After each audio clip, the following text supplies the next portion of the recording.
வணக்கம். அன்பான சகோதர சகோதரிகளுக்கு என் அன்பின் வாழ்த்துக்கள். மனம் என்கிற எபிசோடுக்கு உங்களை அன்போடு வரவேற்கிறேன். இன்றைய வேத வசனம், தேவனே என்னை ஆராய்ந்து என் இருதயத்தை அறிந்து கொள்ளும், என்னை சோதித்து என் சிந்தனைகளை அறிந்து கொள்ளும், வேதனை உண்டாக்கும் வழி என்னிடத்தில் உண்டோ என்று பார்த்து நித்திய வழியிலே என்னை நடத்தும். இது ஒரு வேண்டுதல்.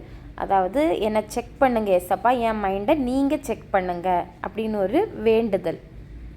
ஏன்னா 1 யோவான் 3:20 இருக்குது, நம்முடைய இருதயத்திலும் பெரியவராயிருந்து சகலத்தையும் அறிந்து கொள்வார்னு. தேவன் நம்முடைய இருதயத்திலும் பெரியவராயிருந்து சகலத்தையும் அறிந்து கொள்வார்னு.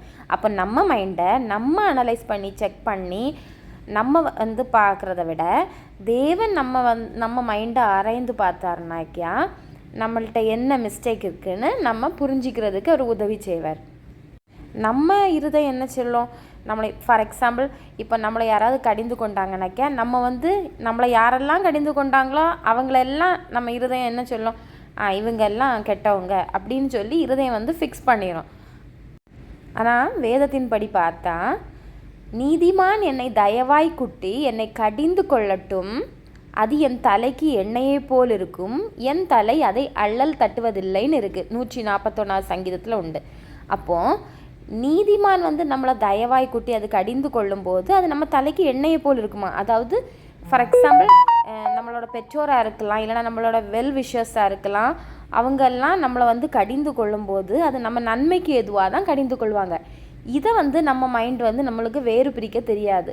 அதனால தான் ஆண்டவரே நம்ம மைண்டை அனலைஸ் பண்ணும்போது நம்ம ஏதாவது தப்பாட்டு நினச்சிருந்தாலோ அதை அவர் சரி செய்து அவர் நம்மளை நித்திய வழியில் வழி நடத்துகிறவராக இருக்கிறார். அதுக்காக தான் இந்த வேண்டுதல்.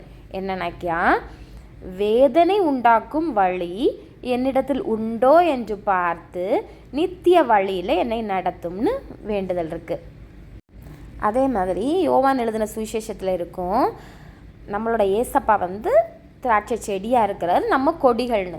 அவரால் அன்றி நம்மளால் ஒன்றுமே செய்யக்கூடாது.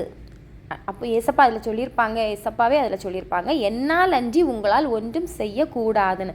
அப்போ ஏசப்பாவால் அன்றி நம்மளால் எதுவுமே செய்ய முடியாது.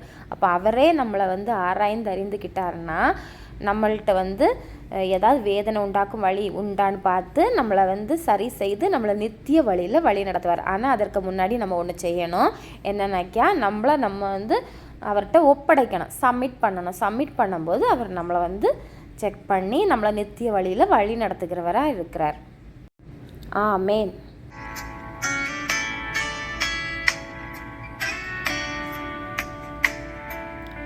நீரஞ்சி என்னாலே பாரில் ஏதும் நான் செய்திட இயலே, சேர்ப்பீரே வழுவாது என்னை காத்துமக்காய் நிறுத்தி, சேர்ப்பீரே வழுவாது என்னை காத்துமக்காய் நிறுத்தி,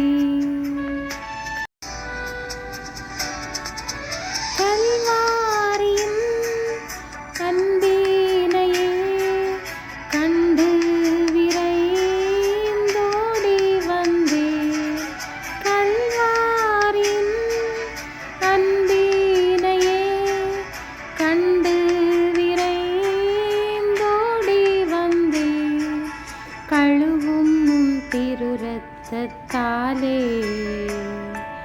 கரை நீங்க இருதயத்தை,